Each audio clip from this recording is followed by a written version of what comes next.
This presentation on financial statement analysis is on the DuPont model, which is a model that shows how three financial factors combine to impact the most important profitability ratio, namely return on equity.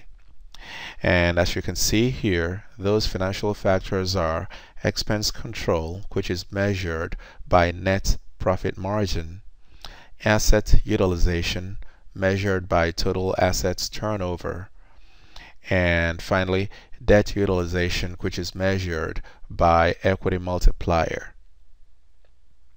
So to begin, first recall that return on equity is defined as net income divided by common equity. And using data from the financial statements shown in the previous presentation, we find return on equity to be equal to 27%. Now, interestingly, we can show that return on equity can also be obtained by multiplying return on assets and equity multiplier. Remembering that return on assets is equal to net income divided by total assets, and equity multiplier is equal to total assets divided by equity, you can see that TA strikes TA, and then we're left with NI over E. So by multiplying the two ratios, which I show here, we come up with the same result of 27%. Now continuing, return on assets directly calculated gives us 15.1%. The DuPont model enables us to see that the product of net profit margin and total assets turnover would fetch us the same results, which if we multiply these two guys here, we're going to have 15.1% as you can see from the previous data. And as you can see here, sales strikes out sales, and we're left with NI over TA, so that the product of these two ratios will definitely give us the same result as we would get by calculating it directly. But here's the kicker. We can show that return on equity, which previously is shown to be return on assets multiplied by equity multiplier, that by replacing this ROA by the component ratios, as I show here, we find the result to be equal to return on equity. So what you're seeing here is that return on equity is actually the product of three key financial ratios: net profit margin, which is the measure of core profitability; total assets turnover, a measure of asset utilization; and equity multiplier, a measure of debt management. Notice that in this definition, sales strikes out sales and TA strikes out TA here, and we're left with NI over E, which is return on equity. Now if we substitute in the values, I show the result right here by multiplying net profit margin of 7.1% and the total assets turnover ratio of 2.13 and the equity multiplier ratio of 1.78, we wind up with 27%, which is what we would obtain if I go back here, calculated return on equity directly. So you ask, well, what's up with all of this? Why go through this this journey just to find a result that we could obtain directly? Well, the answer is we can investigate the reasons why a firm's profitability ratio with respect to return on equity is weak by inspecting the components of each of these three ratios right here. For example, return on equity could be poor when compared to industry or previous performance by simply observing that net profit margin is lower than it should be. And the reason net profit margin would be lower than it should be, even when total assets turnover ratio and equity multiplier ratio are good, could be and definitely would be because of one of three expense control items we referred to earlier, and those are cost of goods sold, operating expenses, and interest charges. So when one or more of those three items of cash outflows is too high, then our bottom line net income would be low. And when divided by the top line revenues, we're going to have a low net profit margin, and that would invariably lead to a low return on equity. But even when that's okay, even when our expense control is intact, we might still find that return on equity would be lower than it should be because of poor asset utilization. If the firm is managing its assets inefficiently, then we're going to have a low total assets turnover. Now, one of the key total assets that often causes this problem would be inventory. So if the firm is carrying a very high level of inventory, then our total assets turnover is going to be too low, so that when multiplied by net profit margin and equity multiplier, we wind up with a very low return on equity. So as you can see, inventory management is key to ensuring that the firm's profitability is up to speed. And finally, even when the firm's expense control is intact and asset utilization is efficient enough, we might still have a low return on equity because of poor debt management. Well, in this case, pay good attention to see how this works out, because as you remember, equity multiplier is the reciprocal of the equity ratio, meaning that as debt ratio increases, equity ratio would go down. But by equity ratio going down, it will mean that equity multiplier, which is the flip side of equity ratio, would rise. So let me say that again, that as debt ratio goes up, equity multiplier ratio would also increase because equity ratio goes down. What this means, therefore, is that all things equal, we can expect to boost our return on equity by increasing the firm's debt ratio. In other words, the more money we borrow per dollar of asset, which translates to a rising equity multiplier ratio, the greater would be the firm's return on equity, all other factors held constant. That might surprise some of you, but remember, there is a reason why debt is considered a leverage, because the utilization of debt leverages the profitability that flows to the stockholders. Therefore, when debt is used prudently, it could actually be a very good thing for the firm's stockholders. But not to run away whole and entire with that concept, because remember that as you increase your debt ratio, chances are the cost of debt would rise, and even then, when the level of debt goes up, even for the same cost of debt, we can expect rising interest expenses, which is one of the three cost components defining the net profit margin. So now, here's the kicker.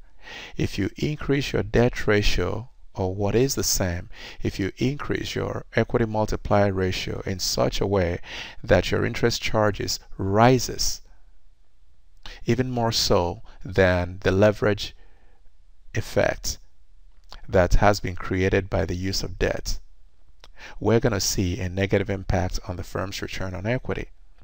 So you can boost the leverage of a firm's in a firm's capital structure, but if the cost associated with that is too high, that's going to cause your net profit margin to actually head south. And if in fact your net profit margin drops more so than your equity multiplier ratio rises, the net effect on ROE would be negative. So one has to be mindful of the fact that the use of leverage has to be based on prudence. So continuing, there's a couple of working problems that I posted here for you. The first here says that KCC needs $2 million of assets. It expects to have basic earnings power of 30%. The firm can finance up to 30% of its assets with debt, carrying an interest rate of 10%. Tax rate is 40%. Now what we want to do here is to calculate return on equity if the firm goes with all equity financing, meaning no debt.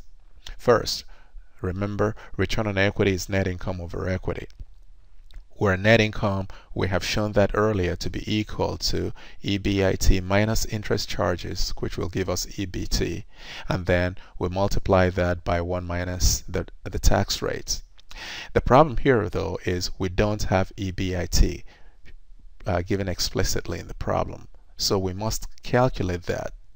We do have information on the firm's basic earnings power, which is defined as EBIT divided by total assets, and that's equal to 30%. So given total assets of 2 million right here, it's given up here, and given the result of 0.3, we can solve for EBIT to obtain $600,000. So then our NI, when we carry out all the substitutions, keeping in mind that interest charges would be 0, since this is going to be all equity financing, we find net income to be $360,000. So that return on equity would then be $360,000 divided by the entire $2 million in asset investments, since that's all going to be equity. And the answer is shown here to be 18%. Now, as you can see, if in fact you wish to calculate return on equity, if the firm proceeds with a 30%, a 30% debt ratio, as this information indicates, then what that'll mean is that the debt component of this $2 million would be 30% of 2 million, which is going to be $600,000. So that equity would be the remaining 1.4 million, $1,400,000. So then, if you come down here, your net income is going to be $600,000 minus interest charges. And the interest charges is going to be equal to 10%, which is this interest rate of 10% multiplied by the debt component of $600,000. So 10% of $600,000 of debt would give us $60,000. This is not written, so you want to pay attention and be mindful of the input data. So I would be 10%, which is given here, interest rate, multiplied by the debt component of this 2 million. 30% of 2 million is 600. 600 times 10% is $60,000. That's going to be the I here. So that EBIT minus I, which is $600,000 minus $60,000, would give us $540,000 in terms of earnings before tax. So if we multiply the $540,000 by 0.6, we're going to wind up getting $324,000. So that's going to be our recalculated net income.